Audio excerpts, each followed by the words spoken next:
तो हमारा स्वाध्याय चल रहा है नॉर्मन विसेंटी की बुक सकारात्मक सोच की शक्ति पर।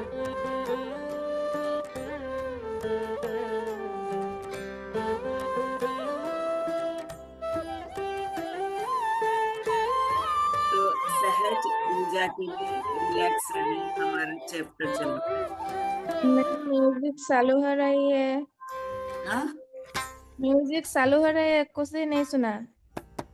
हाँ, प्रिया जी ने सुना नहीं, वो वही म्यूजिक चलाती है ना असली में, हाँ इस हाँ कारण। तो आवाज आ रही क्यों नहीं मेरी? हाँ, आ रही है। बंद हो गया म्यूजिक। हाँ हाँ।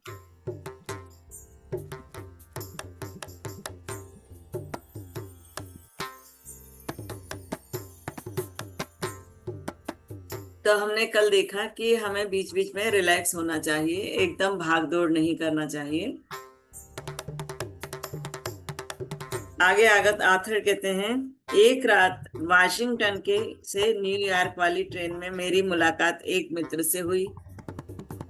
यह व्यक्ति संसद सदस्य था और उसने बताया कि वह अपने जिले में जा रहा है, जहां उसे अपने मतदाताओं की एक सभा को संबोधित करना है। जिस विशेष समूह को वह संबोधित करने जा रहा था, वह उनके प्रति शत्रुता रखता था। उसने कहा, और शायद वे लोग उनके लिए स्थिति बहुत कठिन बनाने का प्रयास करेंगे। हालांकि वे लोग उनके जिले में कम संख्या में हैं, परंतु फिर भी वे उनका सामना करने जा रहे हैं।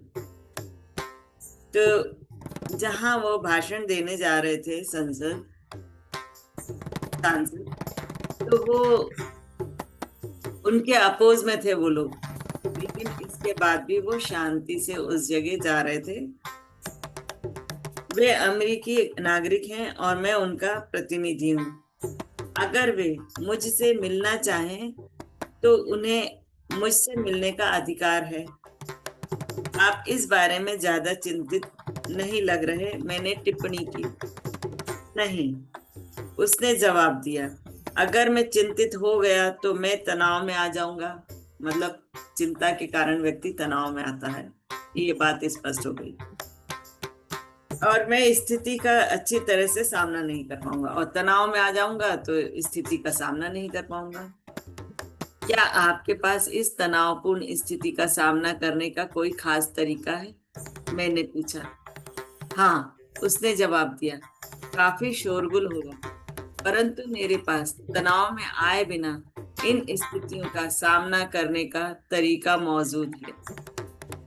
मैं गहरी सांस लूंगा, शांति से बात करूंगा, गंभीरता से बोलूंगा और सबके प्रति मित्रता और सम्मान दिखाऊंगा।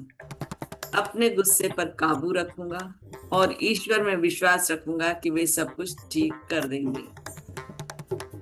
मैंने यह महत्वपूर्ण तथ्य सीखा है, संसद सदस्य ने आगे कहा, कि आप हर स्थिति में रिलैक्स्ड रहें, शांत रहें, दोस्ताना रवैया रखें, आस्था रखें और अपना सर्वश्रेष्ठ प्रदर्शन करें। मतलब ये यहाँ ये बता रहे हैं कि स्थिति चाहे कैसे भी क्यों ना हो, उस समय हमें शांत रहना है, रिलैक्स रहना है, ताकि हम तनाव में ना आए। अगर आप ऐसा करेंगे तो आमतौर पर आपकी सफलता तय है। मुझे इस बारे में कोई संदेह नहीं है कि यह संसद सदस्य बिना तनाव के रहता होगा और काम करता होगा, और इससे भी अधिक यह है कि अपने लक्ष्य को सफलतापूर्वक प्राप्त करता होगा। जब मन शांत रहता है तो व्यक्ति अच्छे से सोच पाता है, कोई भी कार्य वो आसानी से कर लेता है। लेकिन अगर अशांत रहेगा, क्रोध में रहेगा, तो उसको अगर सही रास्ता सामने भी दिखाई दे रहा हो तो वो उसको दिखाई नहीं देगा। तो इसलिए हमेशा शांति से रहते हुए परिस्थितियों का सामना करना चाहिए। कभी कभी ऐसी कठिन परिस्थिति आ जाती है, समझ में नहीं आता है कि हम क्या करें। उस स्थिति में एकदम शांत हो जाएं, गहरे सांस लें, थोड़ी देर आंखें बंद करके बैठें आपको रास्ता मिल जाएगा। यहाँ 10 नियम बताए गए हैं जिनके द्वारा आप अपने कठिन काम को आसान काम में बदल सकते हैं। इन आजमाए हुए तरीकों का प्रयोग करें और कठिन काम को आसान बना दें। ये तरीके आराम करने और सहज शक्ति देने में आपकी मदद करेंगे। पहला है, अपने आप को एटलस ना माने। इसके कंधों पर सारी दुनिया का बोझ लदा हुआ है। ज्यादा तनाव ना पालें, अपने आप को ज्यादा गंभीरता से ना लें। दूसरा है, अपने काम को पसंद करने का पक्का इरादा करना है। आपका कोई भी काम है उसको आपको पसंद करना है, तब आपके लिए यह काम हम्माली के बजाय आनंद बन जाएगा। जब हम काम को पसंद नहीं करते हैं तो जबरदस्ती करते हैं तो वो काम अच्छा भी नहीं होता और तनाव भी होता है। लेकिन हम उसी काम को अगर पसंद कर लें तो वह हमारे लिए आनंददायक हो जाता है। शायद आपको अपना काम बदलने की जरूरत ही नहीं, अपने आप को बदलने और आपका काम भी आपको अच्छा लगने लगेगा। तीसरा है, अपने काम की योजना बनाएं। योजना के हिसाब से काम करें। योजना के अभाव के कारण यह भावना उत्पन्न होती है कि हम पर काम का बहुत बोझ है। चौथा है, अपने सारे कामों को एक साथ करने की कोशिश ना करें, बल्कि एक एक करके काम करें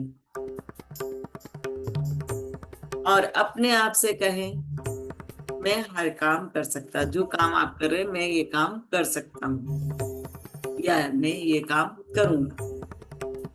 पांचवा है, सही मानसिक रवैया रखें। याद रखें कि आपका काम मुश्किल है या कठिन, यह इस बात पर निर्भर करता है कि आप इसके बारे में क्या सोचते हैं। आप जो काम कर रहे हैं, मेन चीज ये है कि उस काम के बारे में आप क्या सोच रहे हैं, कठिन है या सरल है। आप जैसा सोचेंगे आपका काम वैसा ही हो जाएगा। अगर आप इसे मुश्किल समझेंगे तो ये मुश्किल होगा, अगर आप इसे आसान समझेंगे तो ये आपके लिए आसान होगा। छठा है, अपने काम में कुशल बने। ज्ञान ही शक्ति है। सही तरीके से काम करना हमेशा ज्यादा आसान होता है। सातवां है, रिलैक्स रहने का अभ्यास करें। हमेशा रिलैक्स रहने का अभ्यास करना है। इत्मीनान से किया गया काम हमेशा बेहतर होता है। ज्यादा प्रयास ना करें, तनाव में ना आए, हर चीज को इत्मीनान से लें। आठवां है, अपने आप को इस तरह से अनुशासित करें कि जो काम आप आज कर सकते हैं उसे कल पर न टालें। पेंडिंग काम इकट्ठे होने पर आपको अपना काम ज्यादा मुश्किल लगने लगेगा। मतलब आप काम को निपटाते चलें, करते चलें, उसको पेंडिंग नहीं करें कि अभी थोड़ी देर बाद कर लेंगे, एक दिन बाद कर लेंगे, 2 दिन बाद करेंगे। हम जितना पेंडिंग रखेंगे वो हमारे लिए और अधिक परेशानी, मुश्किल का कारण बनता है। अपने काम को योजना और शेड्यूल के हिसाब से करें। नौवा है, अपने काम के बारे में प्रार्थना करें। ऐसा करने से आप रिलैक्स भी रहेंगे और आपकी कार्यकुशलता भी बढ़ेगी। 10वां है, अदृश्य पार्टनर का सहारा लें। यह आश्चर्यजनक है कि वह आपके बोझ को कितना कम कर देता है। ईश्वर हर जगह है।